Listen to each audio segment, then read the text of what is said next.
Hey everybody, it is 4 o'clock in the morning. I've just shut down here in Indiana, just shy of Indianapolis.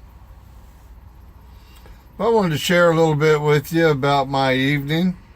Pretty wild. Man, I stopped at a truck stop just outside of Columbia. Man, there was a demon run amok in that place. I mean, there was some craziness going on. The place was packed out. I mean, packed out.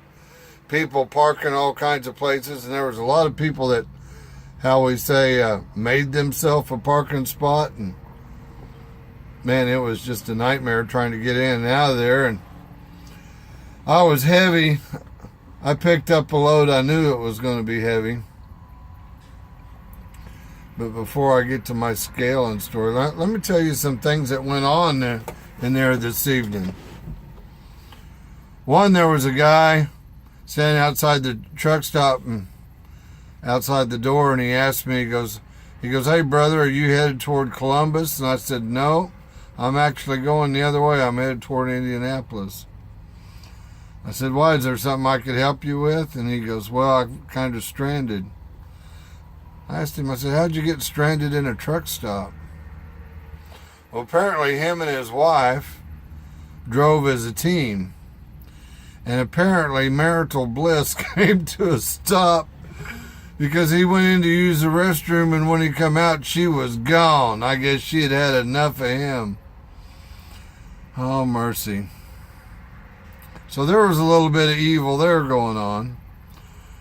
That wasn't the most evil thing that I saw.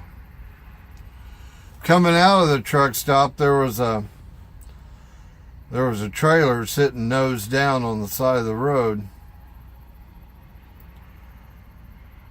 Somebody had pulled this guy's fifth wheel pin. So when he come out of the truck stop, he lost his trailer. You know, folks, we have all pissed somebody off, and we've all been pissed off before. But there is absolutely nothing that justifies that, pulling somebody's fifth wheel pin.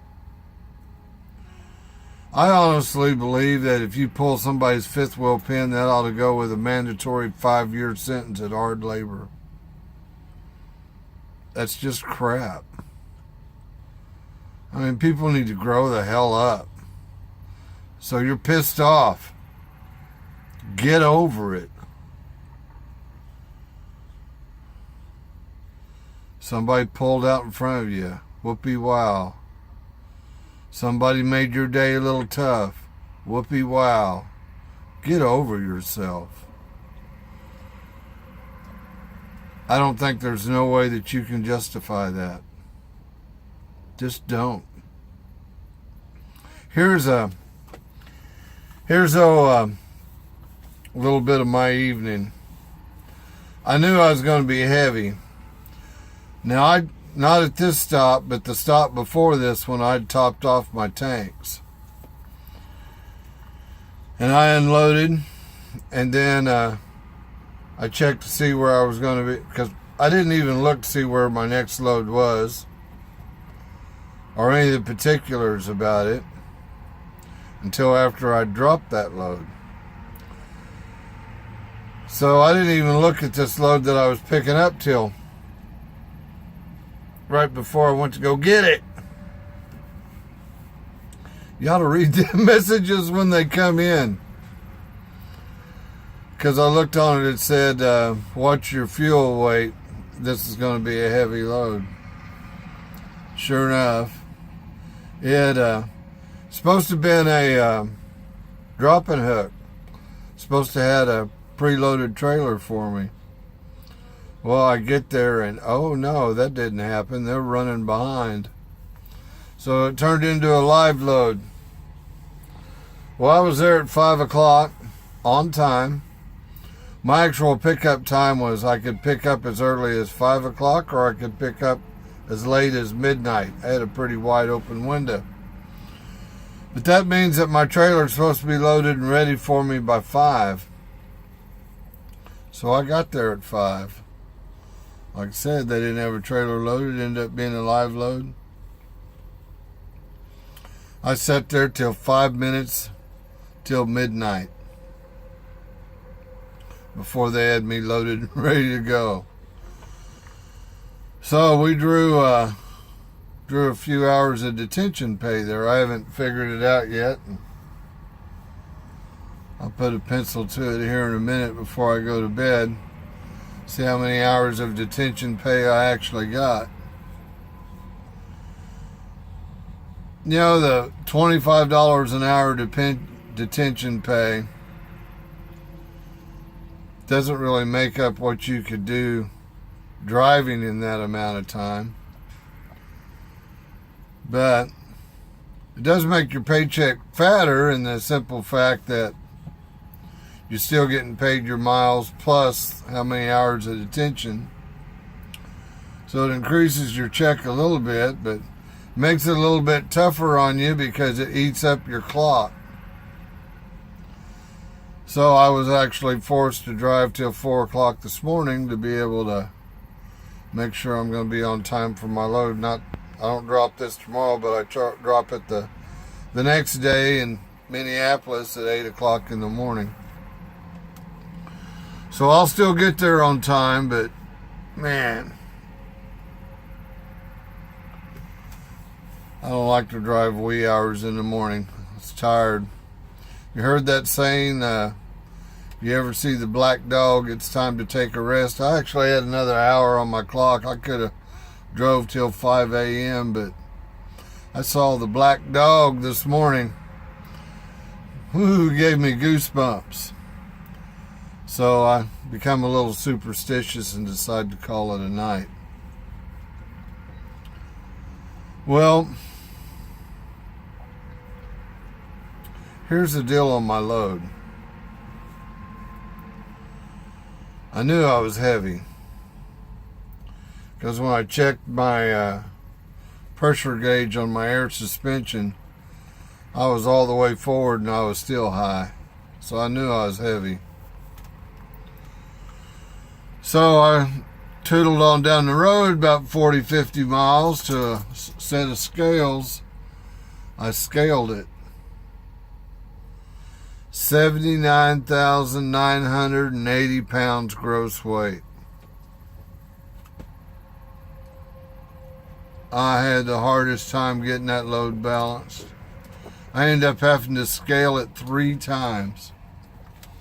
Normally I don't count my pinholes or anything else like that. I just do it by eye, and generally pretty good at getting it, 50-50 and under 34 an axle and everything being just fine. But like I said, I had to scale it 3 times. Last time I actually counted holes for where I was sliding it and verified what hole I was going into. And even after I did it as perfect and as balanced as I could, I was still 120 pounds heavy on my drives. 20 pounds under on my trailer, 120 pounds over on my drives. Now you think, well, what the hell are you going to do? Well, this is what you do in that situation. Fuel weight. 120 pounds of fuel. You just have to burn off enough fuel before you get caught up at a weigh station. Now you figure diesel weighs approximately, I'm going to use approximate so I use whole numbers,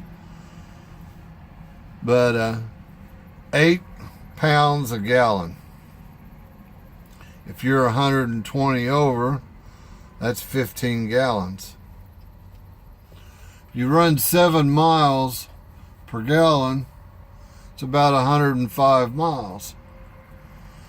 So as soon as I burn off fuel for about 105 miles, I should be underweight.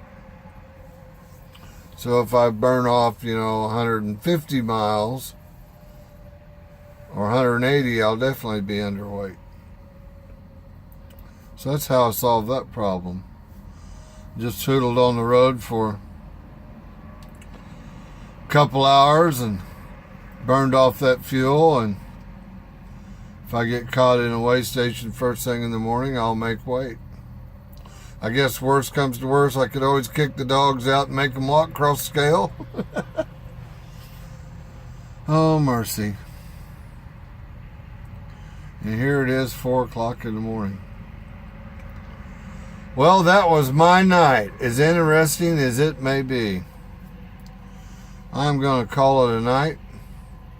I am definitely going to get 8 hours sleep before I start rolling again. And we'll get this load to 8 o'clock in the morning in Minneapolis. Rain or shine, we'll be there on time. Anyway, that's all I really had to say. God bless each and every one of you. Y'all have a great day, and we'll see you tomorrow. Bye-bye.